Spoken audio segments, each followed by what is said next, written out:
రాను రాను రాజుగారి గుర్రం గాడిదైందని చెప్పేసి తెలుగులో ఒక సామెత ఉంటుంది. అట్లాగుంది ఈరోజు ఐఏఎస్ అంటే ఉన్నతమైనటువంటి విద్యావంతులుగా ఉన్నటువంటి వ్యక్తి జగన్మోహన్ గారి యొక్క సాన్నిహిత్యంలో ఆయనకు మద్దతుదారుడుగా మారగానే అదే పార్టీలో గత 5 ఏళ్ల పాటు ₹5 కోసం పేటీఎం కార్యకర్తగా పనిచేసినటువంటి వ్యక్తుల యొక్క ఆలోచనలాగా ఆలోచించి పోస్టులు వేస్తూ ఉంటే ఒక ఐఏఎస్ క్యాడర్ వ్యక్తి నిజంగా ఆశ్చర్యంగా అనిపించింది నాకు. విషయం ఏంటి అంటే ఇంతకీ ఐఏఎస్ విజయ్ కుమార్ గారు ఏదో లిబరేషన్ పార్టీకి సంబంధించిన అధ్యక్షులు వారు అనుకుంటారు ప్రస్తుతానికి.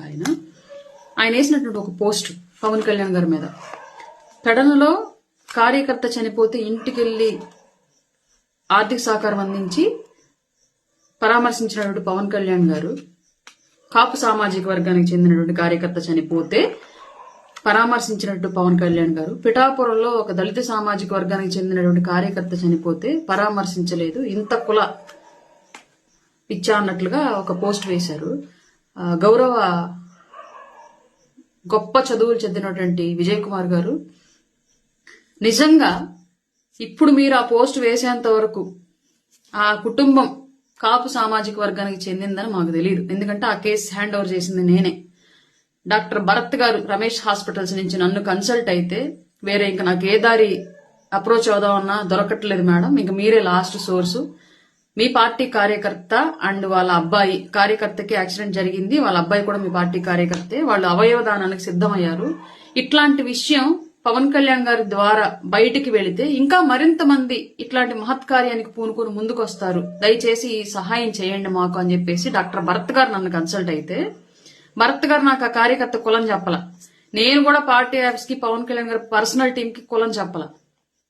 విసిగిస్తే అప్పుడు కేబినెట్ సమావేశాలు జరుగుతున్నాయి కాబట్టి పవన్ కళ్యాణ్ గారు ఆ రోజు హాస్పిటల్ కి పరామర్శించడానికి వెళ్లలేక ఆ ఫ్యామిలీని పార్టీలో ఉన్నటువంటి పెద్దల్ని పంపిస్తే ఆ సర్జరీ జరిగేటప్పుడు పార్టీ పెద్దలు వెళ్లి ఆ కుటుంబాన్ని పరామర్శించి వచ్చారు. ఆ తర్వాత ఆయన నిన్న ఆ కుటుంబాన్ని స్వయంగా వెళ్లి పరామర్శించి ఆర్థిక సహకారం అందించి భరోసా ఇచ్చి వచ్చారు. దానికి కారణం కేవలం మరణం అనేది ఒక్క కాన్సెప్ట్ కాదు, కారణం దానికి అవయవ దానం.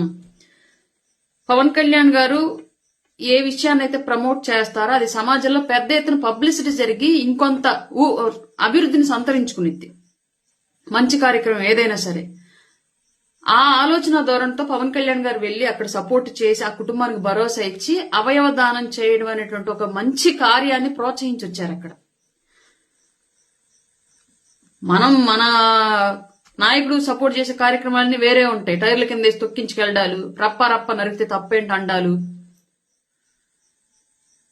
ఇలా ఉంటాయి. బెట్టింగ్లతో మరణించిన వాళ్ళకి పోయి పరామర్శలు చేసి విగ్రహాలకు ఆవిష్కరణలు చేసి రావడాలు, గంజాయి కేసుల్లో పట్టుబడ్డ వాళ్ళ గురించి పోయి పరామర్శలు చేసి రావడాలు, హత్యలు చేసి జైలుకి వెళ్లిన వాళ్ళని జైలు కడికి వెళ్ళి పరామర్శించడం, మన జగన్మోహన్ రెడ్డి గారు లాంటి గొప్ప నాయకుడు సపోర్ట్ చేసిన విషయాలని ఇట్లాంటివి ఉంటాయి. కాబట్టి మీకు ఇక్కడ పవన్ కళ్యాణ్ గారు పరామర్శకు వెళ్లినటువంటి విషయంలో ఎక్కడా స్కోప్ లేనప్పటికీ, స్పేస్ లేనప్పటికీ కులం అనేటువంటి స్పేస్ ని క్రియేట్ చేసుకుని దూర్ చేశారు. అక్కడ